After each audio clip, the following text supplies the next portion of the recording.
Hey everyone, it's Delantix, and today Mortdog released the patch 13.24 preview, which goes live Wednesday and stays on for the next 3 weeks.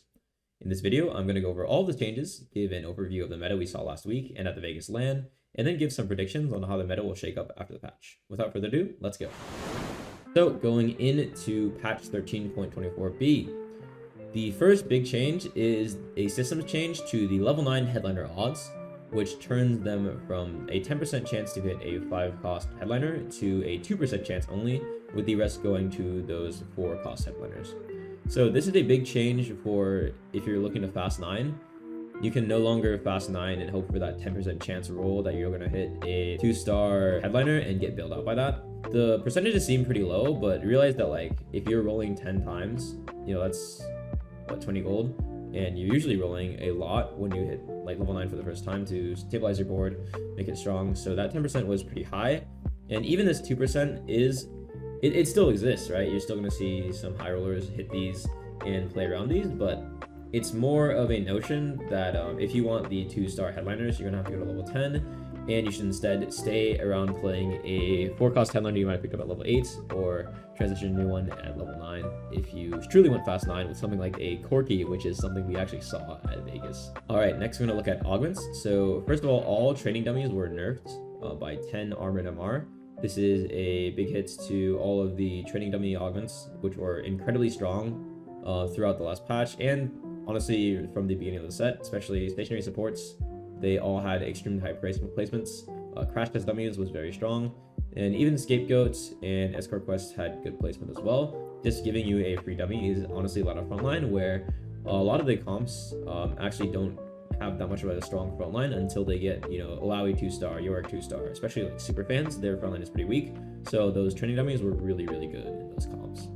So a good nerf to those. Honestly, probably will still be pretty good augments. Just having the frontline as an option is awesome, and the bonus effects are always welcome. Looking at silver augments, the first change is a nerf to cutting corners. So cutting corners reduces the XP cost per level by 4. And what this meant is that if you took it at 2-1, which is the only place you can take it, you would immediately get level 4, because level 4 usually costs 4 XP, but with this augment, it would cost 0. And with this nerf, this makes it so that you don't get that level 4 immediately. Once you take it, you do have to pump another 4 gold into leveling, which is a pretty big nerf considering when you play this augment. And especially if you want to maintain high HP or even play for a win streak, you always level to 4 on 2-1. And especially if you're playing cutting corners, you're looking for those higher chances for a 2-star headliners, because they are generally stronger than the 1-cost ones. So that's a pretty big nerf to cutting corners. I still think it's going to be pretty good. If you do the math, it's what, 5 or 6 XP loss total, or 6 gold loss total. Those breakpoints do become kind of odd. I mean, quite literally, they turn into an odd number. So it'll be a nerf, but I think it'll still be a pretty good augment. So on a roll, while Vi and Yasuo both take a decent buff in the end of this patch, I still don't think the 1-cost rerolls are going to be strong enough to warrant you taking this augments. If you're forcing a 1-cost reroll, this will help. And if you still don't want to take this past 2-1, hopefully, honestly, they remove it from 3-2, from being available on 3-2, because it's just not very good. However, they are buffing it to give you 3 gold instead of 2 once you take it. And then the limits per turn of how many free rolls you get is moving up to 3 from 2, which is pretty interesting. I think if you high roll, then this is going to be a really good augment to get that those 1 costs really fast. But you want to be careful with the comps you play with this. I'm pretty sure like Yasuo reroll, you can go for Kennen 3-star and Yasuo 3-star, but you're really focusing on Yasuo. And obviously Jinx, Punk, you're going for every Punk unit 3-starred. But if you're playing for like Annie, Annie is the only 1 cost you're really rolling for. So taking on roll might be a bait, because you're over-indexing pretty hard on your silver augments. But if you have a bunch of copies of a unit already, you might not take this if you're playing for that 1-cost reroll.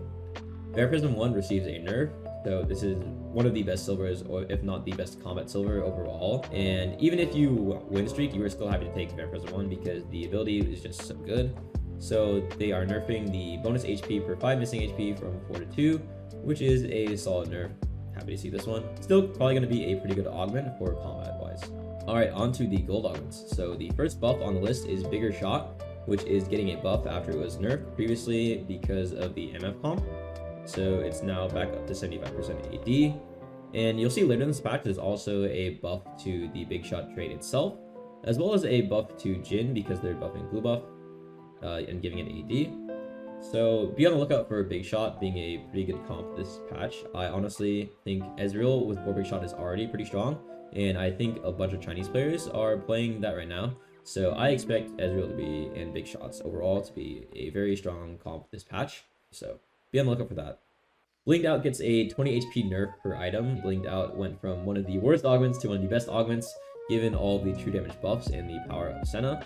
So this is a welcome nerf. It was one of the highest placing augments, and I don't think it's a huge nerf, but we'll see overall what the patch says about true damage after we run through the other nerfs in the patch. Inspiring Epitaph receives a 5% shield nerf on every unit that dies. If you tune into the Soju and Frodan co-stream this weekend, you would have heard Riot Kents talk about how Epitaph was pretty strong and that their goals with the augments were to make you sort of have to play around it. But right now you can basically just stack your dudes how you normally would, and they would eventually shield around your front line, give your front line's attack speed, and that would eventually all go towards your carry. It became a lot more linear while you play this augment than they want it to be. So they're going to tap it with a little nerf and probably see how it looks after that. I assume this is going to be still very strong augment, given it's just a 5% shield per every unit that dies. You know, in the late game, you're still going to have 8 or 9 units that die. So be on the lookout for that. I still think it's very takeable augment. Little Buddies. This augment was extremely strong in especially the TF comp, where you play Nami and Taric and Gragas as well. Those are just 3 disco units that you always play if you're playing the transition, and obviously you drop those off later for legendaries in the late game, but this made the TF comp extremely powerful as a transition comp, and honestly you could even stick on disco. This was a huge enabler of that. Also, KDA, Lilia, Kennen superfans benefit a lot from this. 10 HP lost per buddy, as well as 1% attack speed lost per buddy. Still think this is going to be a pretty good augment, just based on, you know, you take this if your comp uses a bunch of the 1 or 2 costs, especially in the late game. Still think it's going to be a pretty good augment. Low interest rates. Honestly, I had to look up what this augment does. It says it caps your max interest, but you gain 2 gold at the start of every player combats. Note that it's every player combat, so you don't get this on the PvE rounds. Right now it's at a 4.9 something, so not really anyone's taking it, and it's not very good. The people who are taking it are leaning towards real comps, which makes sense for a sort of low econ or a sort of hyper roll playstyle, which is basically what this is. If you play the other sets, it's the hyper roll augment, it's hustler, it's the sump portal. So it's this form of that in the sets, except that you are allowed to use interest, but you get a little less gold per turn. They're upping it to 3 for the interest cap, so you can hold up to 30 gold and get 3 interest per turn, which is a pretty good buff. I still don't think this will be that good, but we'll see if some new real comps pop off and use this pretty well. But my guess is that it'll still be pretty underused. Stars Are Born got a huge nerf from last sets and going into this set, so it's getting a buff here from 1 gold to 5 gold starting. Stars Are Born the placement right now is pretty bad. I think a big part of that is the fact that you could hit 2 cost headliners pretty easily in the early game, especially, I mean, if you high roll, right? You know, last set you would go Caitlyn to get that extra power in the early game if you hit Stars Are Born, but that's kind of subsided because people can find those 2-star 2 costs a lot easier in the early game. So Stars Are Born gets a buff here. I still think it's, honestly, I liked playing Stars Are Born in the last set, not so much this set. Right now it's at a 4.93. I think it'll go up a bit, but still probably not one of the better gold augments you can get. Freeze a Crowd gets a 5 HP per 3 cost nerf, and the biggest user of this augment was the Samira Real comp, or the Country Real comp, which uses 5 different 3 costs. So that's a 25 overall HP nerf for everyone for this augment. Still very good augments if you are playing around Samira Country, as well as some other comps can use it like Lulu and Yone. Honestly, maybe if you're using less 3 costs, then you'd want to stray with this augment a little more because of this nerf, but if you're playing Country Samira, still an awesome augment to have. When you compare this augment to Bulk, which honestly I'm surprised didn't get a nerf here, all 3 tiers were honestly performing really well. The Bulk 2 gives 333 health per units, and even with this nerf, it's going to be 80 times 5 if you're playing Country, so 400 HP per unit, so Freeze a Crowd still overperforms Bulk. Too big to fail. This augment is just straight trash on the live server right now. There's not really any big bruiser comps, especially bruiser 6 comps. Obviously, people are playing like Alawi, EDM, Zac as frontline to get some CC off, Gragas for Spellweaver, but there's no real 6 bruiser comp like there has been in the past. So they're buffing up this augments, more damage on the explosion, and time before the large explosion is reduced to make the augment proc faster. Still don't think we'll see much or any play of this augments in the competitive scene, as long as there's, I think they just need a strong comp to play this round, and there's not really that right now. Stationary support 2 and 3 can no longer roll immediately big gem. So gem is the one that after 15 seconds, it prints you gold based on how many units you have alive, as well as giving your team a 30% bonus damage. So this item was really broken if you hit it early, and you take stationary support, and then you get either 1 or 2 support items based on the tier you got. And there were a selection of 12 support items you could hit. So you would have a 1 out of 12 chance to hit a gem. And if you listen on the co-stream to any of the players that were saying, if you hit that 1 in 12 chance, you basically already won the game, because the amount of gold that generates from Lunatically Big Gem was ridiculous. And just the added value of having the dummy as well as the 30% damage increase was just way too much value to have on an augment that you had a 1 out of 12 chance of hitting. And obviously stuff like support cash exists, and the other ones that give support items like teaming up also exist and give you a random one.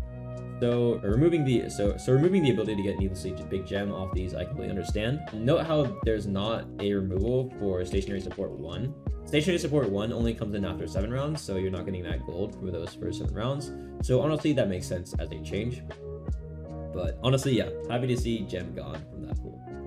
As for the augment itself, these other support items are still pretty good, and it still gives you a dummy, although they got nerfed. I still expect this to be a pretty high placing augment. Alright, let's talk traits. Big Shot gets an 80 buff at 4 and 6. Pretty welcome buff. Honestly, I think for Big Shot, Ezreal was already really strong whenever I played it as a transition piece or as a piece to catch on my Heartsteel. I actually felt that it was pretty strong, and I know China's playing it already.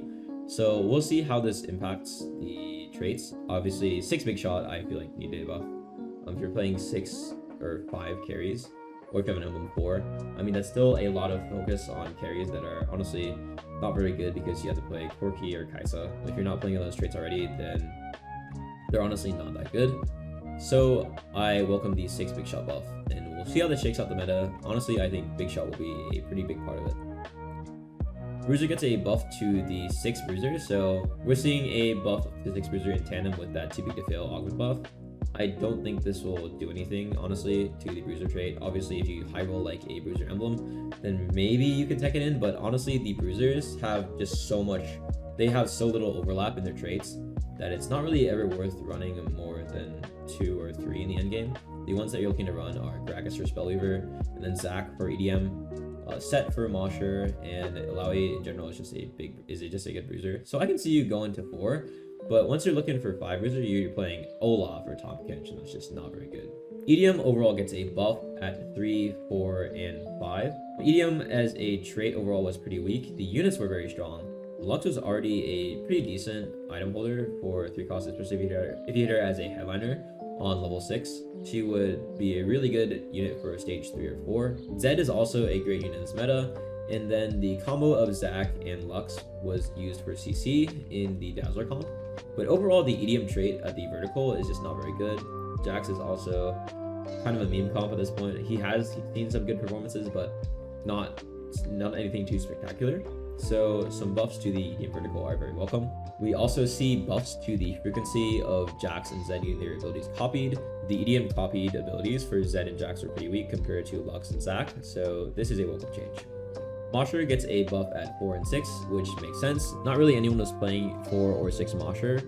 You'd really only play 2 Mosher if you're playing the country rule around Urgots, and you would play 2 Mosher with sets to play Alawi and Yorick in the endgame to give them those traits. Not really anyone was playing 4 Mosher, except unless you had like a headliner Poppy for a transition piece, but now this is a little more appealing towards that. I remember Mortdog over the PvE said that you don't want to build around 6 Mosher, and they don't really want you to build around 6 Mosher. They're not expecting it to be a good comp to build around. So I don't expect it to be a very strong comp to play around a Poppy carry. It will be better though, and it will be a pretty good transition piece as Poppy also gets an AD buff. So I'm not sure if you'll want to play 6 Mosher, but we'll see if people cook it up. Poppy also receives a buff along with his Mosher change, so be on the lookout for that as a comp. Rapid Fire gets the same buff that Big Shot did, which means it's only at 4 and 6. So right now people are only really playing 2 Rapid Fire, whether it's Aphelios or Jinx reroll or Senna or Lucian carry on the capped board. Even Caitlyn, because Caitlyn doesn't really benefit from the Rapid Fire trait as much because her ability makes her stop auto attacking and cast for a few seconds, whereas Lucian does benefit from it pretty high because his ability scales off attack speed, which was bugged before but is now fixed, I believe. So this is a pretty welcome buff as no one was really playing for 6 Rapid Fire. Try it out. I don't think you should probably look towards playing this as a final board because that much attack speed is not really that relevant unless you get like a tome. If you get a tome, I think that changes things. You can give a ton of attack speed to someone like Sona, which can ramp up your legendary board, but honestly you're probably not playing 6 Rapid Fire still. So Spellweaver gets a buff at the 5, 7, and 10 breakpoints, and pretty sizable buff to the 10 breakpoints. Spellweavers right now, you're playing towards that endgame package of Sona plus 2 Spellweavers. If you have the headliner, you can play towards 5, which you'll welcome that new buff. Yeah, Sona, Echo, Gragas, Lulu, all extremely strong and synergistic champions for your board. And then Ahri is also already strong right now, so pretty interesting change for the Spellweavers. I don't think Vertical Spellweaver was a very good comp earlier. We saw Malala win out with the Annie reroll, but you don't really go towards that huge vertical in that comp, you just splash around legendaries. So we'll see how this changes things. Alright, moving on to champions. Vi finally gets a buff, very, very welcome buff. He gets 10 less mana per cast and 5 armor and MR bonus for his stats. I don't really think this will affect the Punk reroll comp that much. I don't think it'll pull it out or into the meta. The fact that you're not going to carry Vi, she's just too squishy, and her ability is really, really wonky in the fact that you want her to be less HP than the enemy, but you also want her to tank and stay alive as a frontliner for the Punk comp. I don't really think I see her right now being like a solo carry or a primary carry in a 6 Mosher kind of reroll comp, but I don't think these stats are enough to make something like that happen. Yasuo gets a 50 HP buff and a 10% AD buff on his spell. Yasuo was dominating the PvE and got a ton of nerfs. True damage is really strong right now. This is mostly a buff to true damage overall if you're going for that high vertical true damage. Basically, you're playing 6 true damage with Yasuo until you hit Kiana, or if you don't have that true damage +1 headliner. So this is a slight buff to Yasuo. I don't think the Yasuo reroll will come back in high elo. Still gonna be a fun comp to play in casual settings though. 2 costs. Gragas gets a slight damage bump. So Gragas is a solid tank, but you're not gonna make him your solo tank. You're gonna want a separate booster for that, or Echo if you're playing Spellweavers only is just a better option right now, even though he is extremely contested. 3-star Gragas, I mean, I don't really see 3-star Gragas ever being played. Even if you're playing something like a Lulu reroll, you'd still rather play around Echo, Nico, and Gragas is more of an aside, but he gets a slight damage buff. Kayle gets a pretty sizable buff for her on-hit damage at all ranks, so 5 bonus damage per hits. And then the end of her ability cast deals 20 more damage per rank, and then 45 more at Kayle 3. No one was really going for Kayle 3, and we could tell, so I think this is a pretty good buff. And we might see Kayle more often. The edgelord trait is honestly not that good right now. Even though Yone is really strong, you really play around Crown instead. So we'll see if this is enough to push Kayle into the meta as a comp. For rerolling, honestly, I don't think so. Just based on the fact that Senna still exists and is really strong if you're going to play for a 2-cost reroll. And then the edgelord trait is just honestly not that good. Twitch gets a buff, so 5 more armor and MR, and then 25% AD buff on his spell. So funnily enough, this 5 armor and MR buff is a buff to that double Hodge frontline Twitch comp, which is pretty funny. It's seen play somewhat, some really fringe play, like it popped on Soju stream once, and it's popular in China, but it's not really a very competitive comp. No one really pulled it out of Vegas to that much success. So this is just a buff to Twitch overall, making him a little more tankier. Still don't think it will pull him into the meta compared to everyone else on the list. 4 costs. There were no 3-cost changes. As we talked about before, Mosher got a buff at 4 and 6, and Poppy also gets a 20 AD buff at all ranks. Obviously 5 more at 3-star, but Honestly, I think Poppy as a headliner was already a pretty strong transition piece, both as a tank and a carry. Basically, as Soju said it on a stream before, she was an anti-heal check because Masha gives her that percentage healing from the traits, and then her ability smacks your units around. So this is a pretty decent buff to Poppy on that AD. Most people right now are building Poppy with Warmogs, like her super fan item gives her Warmogs. So maybe you're looking to itemize more AD and see if she can become a monster with both those Mosher buffs to the attack speed and the spell AD buffs here. Maybe you're looking to itemize her with more AD. Something like Triforce can be awesome on her, giving her a bunch of stats, especially that health and the AD that she wants. And maybe you're just playing her as a transition piece. She's even stronger now, so look towards that. Zac gets a 100 HP buff and 30 less mana to cast. So Zac was really strong in PvE and took a bunch of nerfs. Just because the EDM comps were actually pretty strong in PvE, and now not so much. So this is a pretty good buff to Zac. He was being outperformed by the other headliners, Thresh and Blitzcrank, just for their utility, and Blitzcrank for his raw tankiness. So this is a pretty good buff to Zac, and this also inherently buffs the Dazzler comp when you run Zac and Lux until you hit. When you run Zac and Lux for the extra CC until you hit Alawi. So pretty good buff to Zac. And 5 costs, only one change, which is a nerf to Sona, the attack speed form, which is pretty much the only form we're using right now, other than damage sometimes in some fringe cases. The healing form got nerfed way too much from PvE, so it's not even worth considering, but we'll see after these changes. You're getting 20 less on hit damage. You're getting 15 less on hit damage at level 1, and you're getting 15 less on hit damage per attack on the 1-star Sona cast, and then 20 less damage per attack on the 2-star Sona cast, which is a pretty sizable nerf. I still expect this to be the best form of Persona because attack speed is also just really strong and the on-hit damage is still pretty plentiful, but maybe this puts her a little more in tune with the other 5-cost carries. The items are still going to be the same for Sona if you're playing this attack speed variant. You're going to want those Rage Blades, those Shojins, Red Buff, Shiv, any attack speed or mana regen items. So we got a bunch of headliner buffs. So Nami gets 5 AP.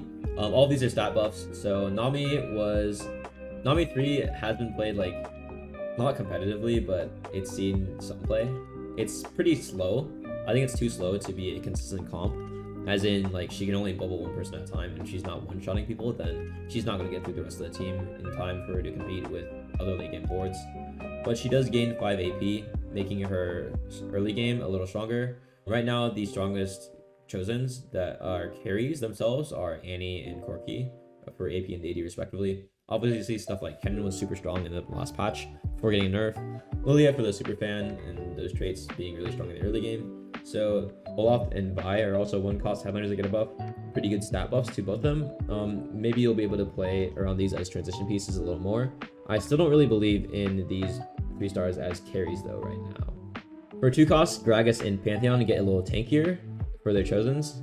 This makes sense. I mean, Pantheon, if you're playing Punky Roll, this is a really good buff because Pantheon's already, honestly, a really strong unit. And Gragas is mostly a transition unit. You're not really going for Gragas 3. So playing around this makes sense. This is usually you want the +2 Disco or +2 Spell one for this trait because playing another Bruiser for frontline is pretty easy. So Gragas gets 2% more damage reduction. Not a huge buff, but a welcome one for sure. 3 costs. Riven gets a buff to her HP, makes her a little tankier, which is very welcome. Riven 3 is doing a little better than she was on the release patch after she got so many nerfs on the PvE, but still not too strong, getting outperformed by Yone for sure. So we'll see how this shakes up. Gives her 100 more HP. Not a huge buff, but a pretty decent buff to look at. You know, I think Riven was already a comp that you could look to play and keep in your pocket if you hit a lot of ribbons, so I don't think it really changes that much. Blitzcrank gets 50 HP. Honestly, I'm kind of surprised by this one. I thought Blitzcrank headliner was already pretty good. I mean, the TF comp did get weaker, so when it was really strong on the first release patch, I thought Blitzcrank headliner was already pretty good. So he gets 50 more HP, and that's it. Not a huge buff. Honestly, a good thing that's not a huge buff, but he does get a buff. Pretty welcome. I thought Blitzcrank was already pretty good, so we'll continue to see him being played. Poppy headliner gets a 50 HP buff and a 580 buff. I think this is a pretty big buff. Honestly, I think Poppy might be a comp to look at in this new patch because she got a triple buff. And that's kind of scary, honestly, because Poppy Headliner was already a pretty good transition piece. So I would honestly look at Poppy as a great transition piece, especially for like melee carries. Or you can play her for 1 round, sell her, or even like a carry in a vertical monster comp. Thresh's Headliner gets a 150 HP. That is a lot. And honestly, Thresh Headliner was, I mean, it was a good bailout option, but you weren't really going to stick around with it. I think this is an interesting like wave of changes. They're basically buffing all of the 4-cost headliners, or the 4-cost frontline headliners, and then Zach got buffs of his own. And I think this is kind of due to the headliner odd changes on 5 costs. So they're kind of encouraging you to play around those 4-cost tanks more than high rolling Alawi or York, which honestly makes sense. So I think the read on the meta is that the 4-cost damage headliners are already pretty strong. Stuff like Karthus, Akali, Caitlyn, Viego, Zed, already really good pieces. So I think they're buffing up the frontliners to keep them in line with the damage ones, which honestly makes sense. So for 5 costs, Kiana gets a nerf of 2% AD stacking per copy. The way Kiana's headliner works right now is that you get 5% bonus AD, and then every time you copy an item, which honestly, if you're playing a 2-star Kiana, which you are from headliner, she activates your ability pretty often in a fight, so you're getting 5 AD permanently for the rest of the game every time you cast it, and honestly, that's a lot. So this is a pretty welcome nerf. If you high rolled this early, then it was really OP, and honestly, this is a good nerf because if they're moving the percent chance down to 2% and you high roll a Kiana early, it's not going to be as devastating as it was in the last patch. Still going to be really OP though. Alright, Ziggs gets 10 more mana reduction. We all know Ziggs was already pretty weak this patch given all the nerfs that he received, and honestly, thank goodness he got nerfed so much. This is a welcome change to the headliner. Given that Dazzler nor his unit got buffed though, I still think on this patch, Ziggs will get outperformed by every other legendary. On the items, and we'll start with blue buff. So blue buff was actually bugged on this first week patch, where the damage amp that you get would actually be disabled. It wouldn't work. So that's fixed, as well as giving blue buff 20 AD along with the AP. So this is in line with Shojin. They nerfed Shojin to be 20 AD and 20 AP.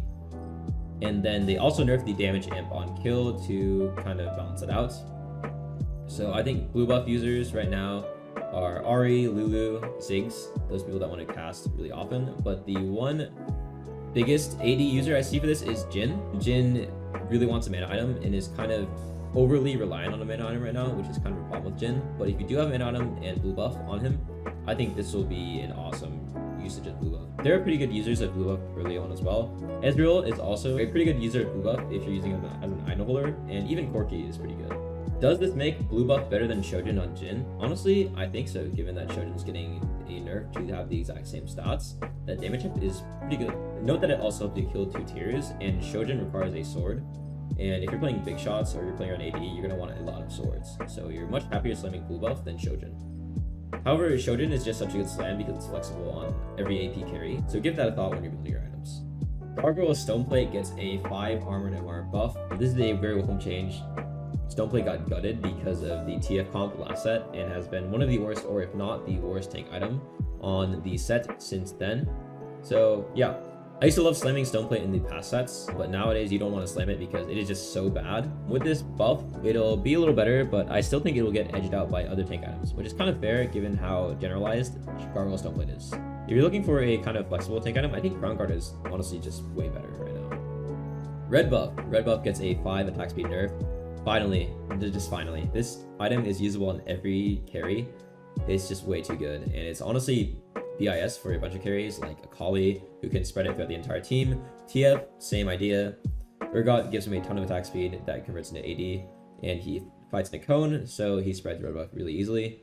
This item was way too strong, gave way too many stats for an anti-heal item. So yeah, good riddance. Honestly, still really good item. I don't think this nerf was enough, given that it anti-heals as well. So I would still build this any time of the day, any time of the week, unless I need a ton of bows. Runans gets a 580 buff. Very welcome buff. I don't think anyone really is happy about slamming Runans because there are not many good appliers of Runans right now. Obviously last set we had like Akshan where they made his interaction, his ability, work with Runans. This set, it works on Lucian, so every 2 auto attacks from his ability shoots a Runans bolt. So it's really good on Lucian, but not that good on anyone else. So this is a welcome buff. I think other items for AD, like obviously red buff was so OP, I still think it's going to be better than Runans. And damage wise, you probably just want raw damage over Runans. But This helps you kill a cloak. You'll feel a little less bad about slamming it. Still not one of the best items though. Alright, let's talk meta. So for 1 cost in the last patch, we had any reroll if you hit the correct items. They made the superfan item no longer give Shojin, which was really broken. So now it gives dual gauntlets. For 2 costs, we had Senna reroll. Senna didn't receive any nerfs, and Mortdog was pretty hesitant on that, as everyone knows that Senna is pretty much the strongest 2-cost headliner right now, and is extremely strong into the late game, and if you 3-star her, stays strong until the end of the game. For 3 costs, we had the country roll board. Samira, Urgot, Vex, and Mumu are all really strong right now. And also, we had Yone reroll pop up after a few buffs. For 4 costs, the 4 costs were actually pretty flexible this patch, with the melee carries, Akali, Zed, and Viego, both Akali's being pretty good, being very strong melee carries. And then also for item holders, Caitlyn and Ezreal were good 80 item holders, while TF was a great AP item holder. For the 5 cost boards, we either played around the carries in Sona and Lucian for that combo for applying Sona's attack speed, so the real carry was Sona, or you played around Kiana carry, Kayn carry, or Jhin to cap it all off. And then our front line was usually going to be a combination of Yorick, Alawi, Guardians, Moshers, Bruisers, something like that. So how does this patch shake up the meta? I think the biggest changes to note here were Ezreal with Big Shot and Poppy with Moshers. I think we might see a bit more of those pop up, especially at level 8s, or a lot more of those pop up even, because I think they're pretty strong right now. I think honestly it's a bit of an overbuff, but nothing else really got nerfed that much. The Kiana nerf was just a nerf to the headliner, so that really doesn't affect comp that much, or at all usually. And then the Sona nerf is pretty big though, but I think the biggest change to the Fast 9 strategy is that you're not gonna play around hitting a $5 headliner anymore because of that bag change. So that's the biggest meta defining change for me when looking at 5 costs. But other than that, I think the meta is probably gonna stay the same. There are a lot of buffs, which is great, good to see, but there's not that much nerfed, and I don't think the buffs are enough to bring too many new comps to the meta. Other than those I mentioned, the Poppy and the Ezreal will be pretty good headliners. Alright, that wraps today's video. Thanks so much for watching, and make sure you subscribe as I'll be making more videos throughout the week. I'm done with school, so I'll have a lot more time to make those videos and get those out for you guys. So stay tuned and climb on.